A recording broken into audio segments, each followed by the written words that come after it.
রাত্রে ঐশী কোথায়? ভাইয়া, ঐশী তো আমার সাথে কথা বলবেন। দাও তো ওকে। ভাইয়া তো ঘুমায় গেছে, অসুস্থ তো, উঠলে বলবো আপনাকে কল দিতে।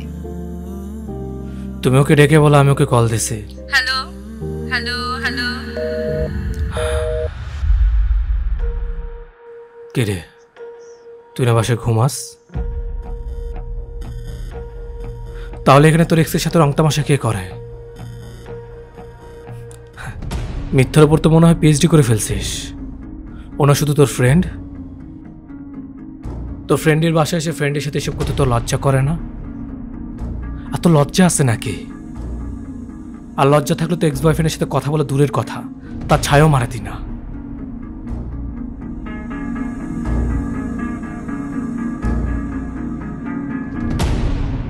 আবির, ও হচ্ছে আমার এক্স পিয়াল, আর পিয়াল ও আমার ফ্রেন্ড আবির।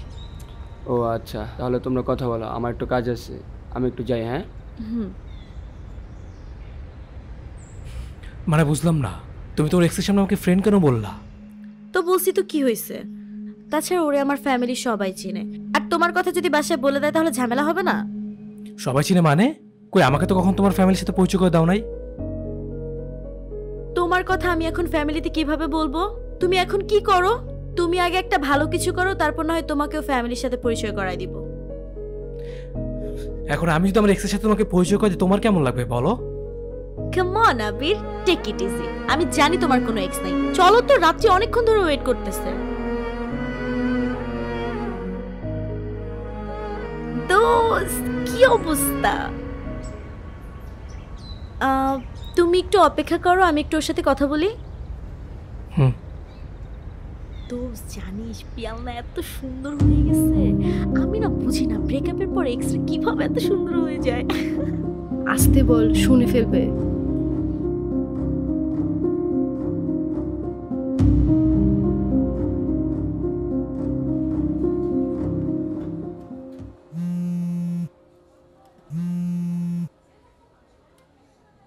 কোথায় তুমি? কতক্ষণ ধরে ওয়েট করতেছো তোমার জন্য। আরে আর বইলো না, আসার সময় না হঠাৎ করে পিয়ালের সাথে দেখা হয়ে গেছে। আর তুমি একটু অপেক্ষা করো, আমি আসতেছি।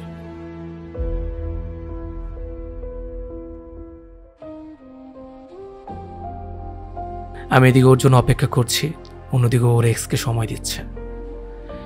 কিন্তু যখন ও আমার সামনে আসে, ওর মায়া ভরা চেহারা থেকে সব ভুলে যায়।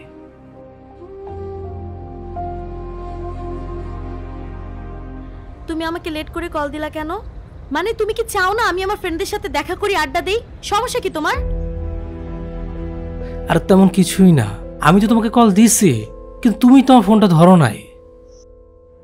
শাট আপ আবির, তোমার এই সমস্ত ফালতু কথা শুনতে আমার এখন একদম ভালো লাগতেছে না। তুমি এখন আমার সামনে থেকে যাও, আমি একাই যেতে পারবো। আমি কি দিয়েছি তোমাকে? তুমি কি যাবা নাকি আমি বাসায় ব্যাক করব?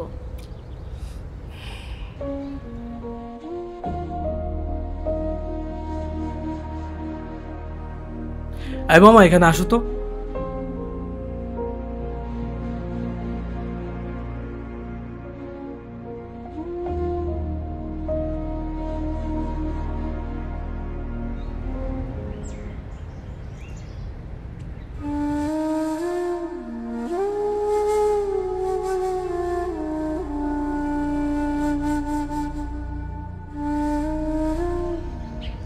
Hello hello.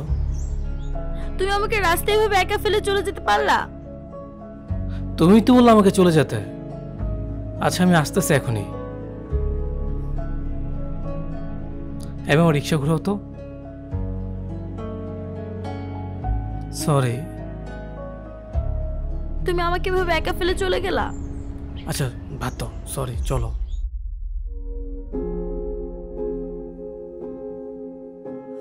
যখন কেউ আমাদের সাথে ঝগড়া করার পর আবার ফিরে আসে, তখন আমরা ভাবি তারা হয়তো আমাদের ভালোবেসে ফিরে এসেছে, কিন্তু সেখানে আমরা ভুল করি। ফিরে এসে নিজের ভুল স্বীকার করে সবকিছু ঠিক করে নেওয়ার মধ্যে কিছু কারণ থাকে।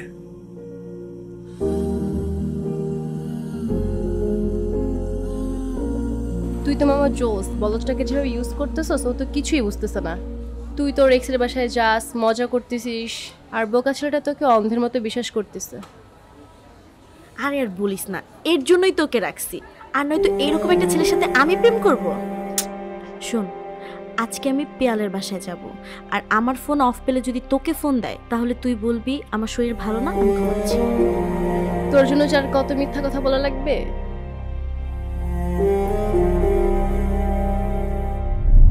বল এখন তোর মতো মেয়েকে কি করা উচিত? তোদের মতো কিছু মেয়ের জন্য ছেলেরা সব করে, কিন্তু দিন শেষ তোরা ধোকা ছাড়া কিছুই দিতে পারিস না। তোকে ভালোবাসার কি কমতি রাখছিলাম? যখন যা বলছি সব কিছু করার চেষ্টা করছি, তারপরও কেন এমন করলি? আর কথা কথা না বলস সব ছেলেরা এক, হাজার ছেলের সাথে মিশে গায়ে লাগাবো কলঙ্কের খালি, আর দিন শেষে বলবো সব ছেলেরা এক। আর হ্যাঁ, আর আমি এটাও জানি সব মেয়েরা এক না। তোদের মতো কিছু মেয়ের জন্য ভালো মেয়েদের এই ট্যাগ নিয়ে ঘুরতে হয়।